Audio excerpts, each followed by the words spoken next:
Welcome to YLC, the Young Leaders Committee that promotes and grows youth leadership that ensures the future leaders lead from today by educating and inspiring them to soar higher and higher.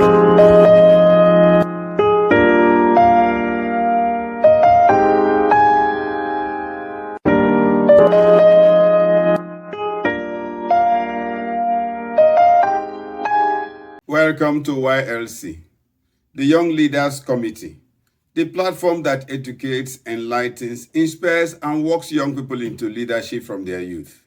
Young people, your leadership era has started. Waiting for tomorrow might not be a good idea. This is the third session of episode 1/19 on the theme Perception to Performance. Our focus in this session is the place of perception. There is a positive relationship between performance and perception. It has been said that a positive perception can lead to higher levels of engagement and productivity, while a negative perception can lead to disengagement and reduced performance. This is significant and worthy of note. There is a web-like relationship of perceptions that influences performance in organizations. Incidentally, we can't afford the time in this session to look at this. We may be able to take it in one of our webinars. There are 10 such identifiable perceptions. All 10 except 2 have reversible tendencies. What do we mean by that? That 8 of them have their perceptions of leaders, and leaders also have their perceptions of them, except 2 out of the 10. Whether it is how leaders are perceived or how leaders perceive things, people, and entities, perception affects leaders and their performances. Let's go into details to look at these 10 perceptions. 1.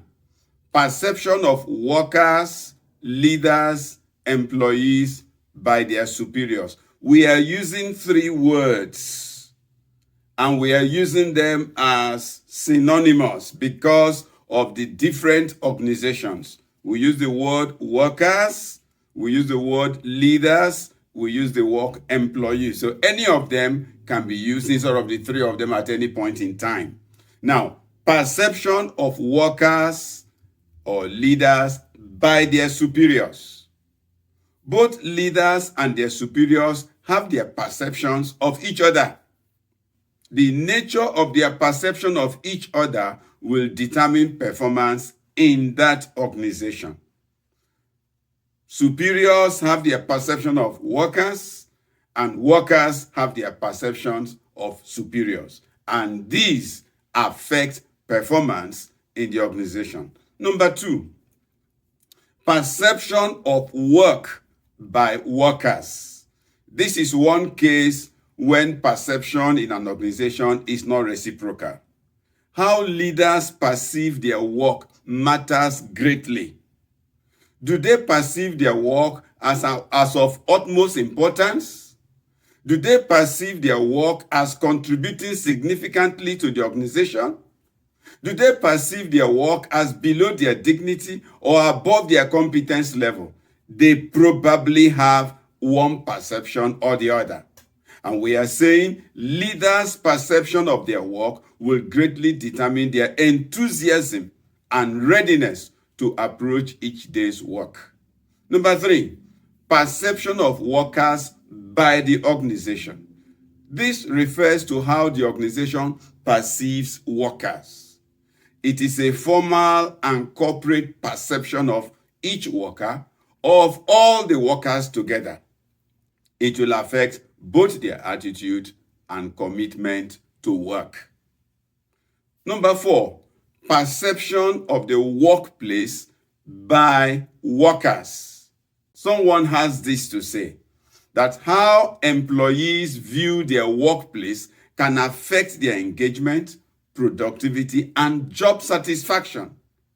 Positive perceptions, they say, can lead to higher levels of engagement and productivity, while negative perceptions can lead to disengagement and turnover.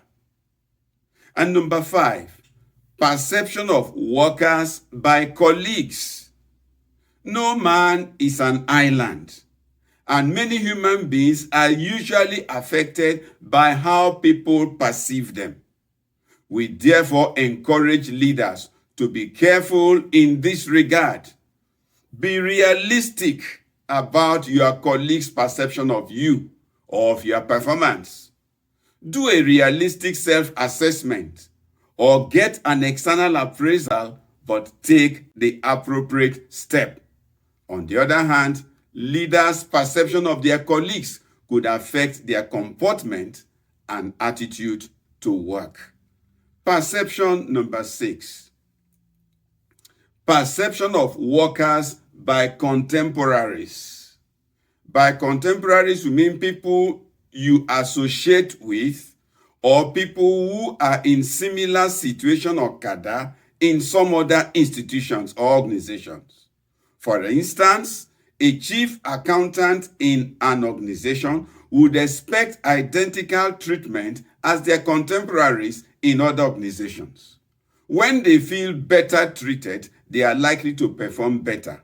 And when they feel worse treated, their performance might go in that direction also. Perception number 7. Perception of workers by society. This is a subtle case, but very vital. How the society perceives a leader or a worker, as well as how a leader perceives the society where they live and work, could significantly affect their regularity and punctuality to work, commitment to work, involvement in corporate social responsibility, and other aspects of the life of the organization. It is important.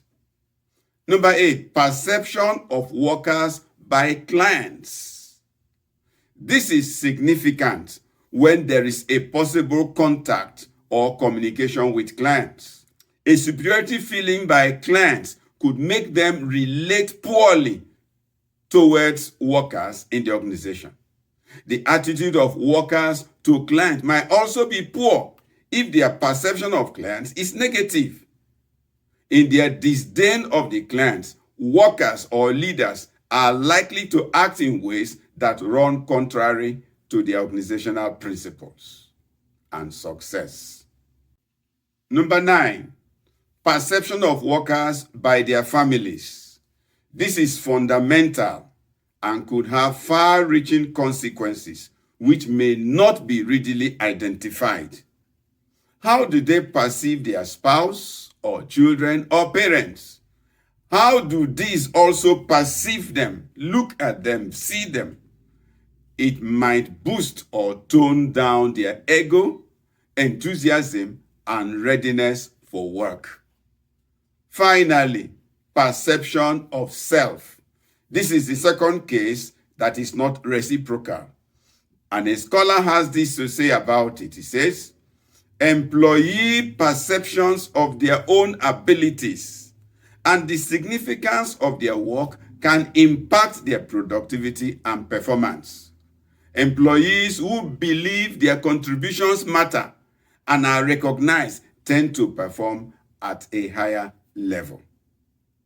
We can now see the need to improve employee perception and perception of employees.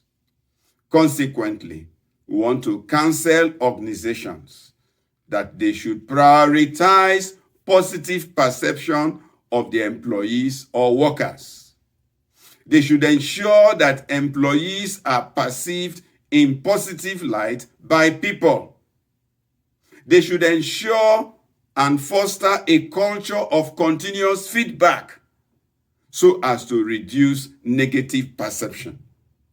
And again, we want to counsel that they regularly engage with employees or leaders they have set up and encourage two-way conversations. Finally, we want to advise, where the need is strong, please engage psychologists to work on your employees and to give you more specific counsel. Thanks so much for watching. This is Young Leaders Committee, a mentoring group for the growth and stability of young leaders and prospective leaders.